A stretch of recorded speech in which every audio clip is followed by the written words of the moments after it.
Okay, so I found my lights online. I actually got these from Amazon, and there are some things you need to know before you order. There are a million different kinds of market lights on there. Some are incandescent, some are LED, some change colors, different spacing in between. So you're going to have to do a little bit of research. I wanted LED lights for a couple of reasons. One, they're more energy efficient, and for two, the bulb is actually plastic instead of glass. So if the wind blows the lights around in my trees and something breaks, I don't have to worry about glass being on the ground because I have dogs in my yard. So I'm going to take these and hang them up in the trees. We work with them without the light bulbs in first and then put them in later.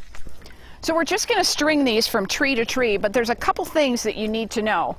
I wanted my strings to actually be a double span across the whole path.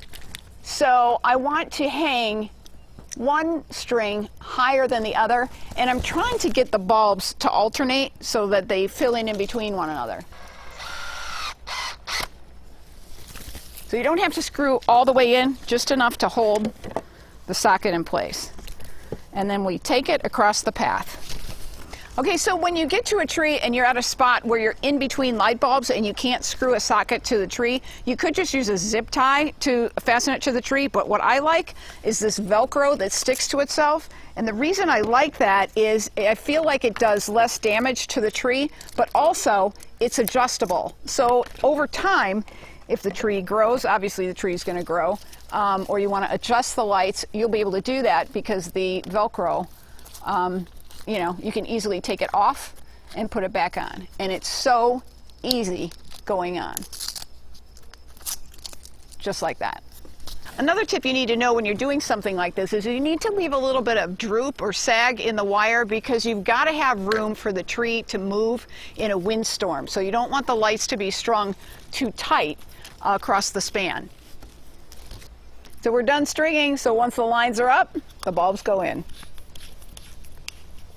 All right, strings are done, bulbs are in, now we have to power it. I'm doing that with a single heavy-duty outdoor extension cord. I can run all of it off of that because these are LED bulbs. I have it twisted around the tree a couple of times to give me a little bit of slack. In future years, as the tree grows, I'll be able to undo that and take up that slack as the tree grows up. So my line runs across this little formal garden area.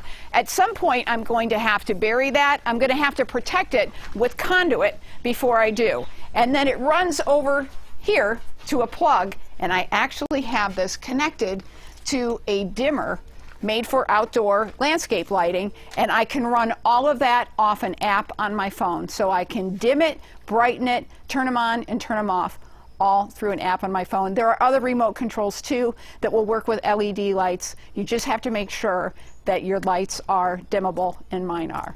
So there you have it. Landscape lighting solved on Jill of All Trades.